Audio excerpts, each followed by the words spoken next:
థియేటర్‌కెళ్ళి ఏదన్నా సినిమా చూసినప్పుడు మనకేదన్నా తలపోటు cinema తగిలిందనుకో, theatre నుంచి బయటకొచ్చేటప్పుడు కూడా తల పట్టుకునే బయటకొస్తాం. అదే ఒక ఫీల్ గుడ్ మూవీ కానీ, లేకపోతే ఒక ఎంటర్‌టైన్‌మెంట్ మూవీ గాని చూసామనుకో, అటువంటి సినిమా చూసిన తర్వాత థియేటర్ నుంచి బయటకొచ్చేటప్పుడు మనలో ఒక ఫీల్ ఉంటది. ఒక మంచి సినిమా చూసాం కదరా అని చెప్పి.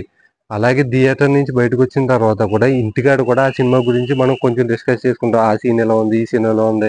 హీరో క్యారెక్టరైజేషన్ ఎలా ఉంది? హీరో తాలూకా డైలాగులు ఏమన్నా ఉంటే మనం మాట్లాడడం గాని, ఇటువంటి ఇంటికొచ్చిన తర్వాత కూడా మనం డిస్కస్ చేసుకుంటాం. ఎందుకంటే ఆ సినిమా మనకి నచ్చింది కాబట్టి, సినిమాని మనం ఓన్ చేసుకున్నాం కాబట్టి, దాని గురించి మనం డిస్కస్ చేసుకుంటాం. ఈవెన్ థియేటర్ నుంచి బయటకొచ్చేసిన. ఇప్పుడు అలాంటి ఒక మూవీ గురించే రివ్యూ చెప్పబోతున్నా. అంటే రివ్యూ కాదు. జస్ట్ ఆ సినిమా చూసిన తర్వాత నాకేమనిపించింది, సినిమాకెళ్ళొచ్చా లేదా అని చెప్పి అభిప్రాయాన్ని మీకు చెప్పాలనుకుంటున్నాను. ఆ మూవీ ఏంటంటే రీసెంట్‌గా వచ్చిన 'స్వాగ్' మూవీ. అసలు ఈ సినిమా చూడడానికి నేను ఎలా ఎళ్ళానంటే, నా పని మీద నేను బయటికి వెళ్ళినప్పుడు, బండి మీద నేను ఎళ్తా ఉంటే నా ముందు ఒక ఆటో ఎళ్తుంది. ఆ ఆటో మీద ఈ సినిమా పోస్టర్ ఏసుంది. ఎందుకో సడెన్‌గా సినిమాకెళ్ళాలి అనిపించింది.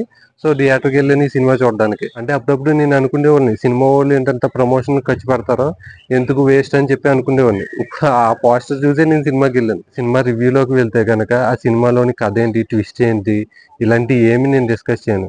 నాకనిపించింది ఏంటంటే సినిమా చూసిన తర్వాత ఫస్ట్ హాఫ్‌లో మంచి ఎంటర్‌టైన్‌మెంట్ ఉంది. కామెడీ సీన్స్ అవి బాగా పండాయి. సెకండ్ హాఫ్‌లో ఎమోషనల్ సీన్స్ బాగా పండాయి. అలాగే క్లైమాక్స్‌లో ఒక సోషల్ మెసేజ్ కూడా ఇవ్వటం జరిగింది. ఓవరాల్‌గా సినిమా అంతా అయిపోయేటప్పటికి ఒక మంచి ఎంటర్‌టైన్‌మెంట్ చూశాను అనే అభిప్రాయం అయితే నాలో కలిగింది. అంటే నాకు కలిగిన అభిప్రాయమే ప్రతి ప్రేక్షకుడికి కలుగుతదని నేను చెప్పను గానీ, నాకైతే ఈ మధ్య కాలంలో ఒక మంచి ఎంటర్‌టైన్‌మెంట్ మూవీ చూసినట్లు అనిపించింది. ఓవరాల్‌గా మూవీలో నటించిన నటీనటుల పెర్ఫార్మెన్స్ అందరిది బానే ఉంది.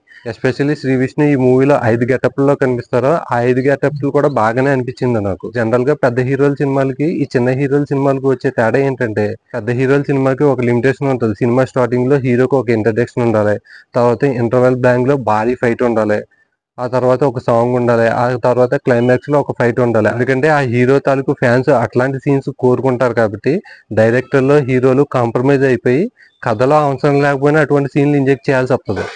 బట్ చిన్న హీరోల సినిమాలకొచ్చేలోకి అట్లాంటివి ఏముండవు. అందుకనే వాళ్ళ సైడ్ నుంచే ఎక్కువ కొత్త కథలనేవి బయటకొత్తాయి. కథ పరంగా ఏది డిమాండ్ చేస్తుందో అదే సీన్‌ల మీద కథ ఎళ్తది గానీ, హీరో తారీఖు ఇమేజ్ మాత్రం కథ మీద ఉండదసల.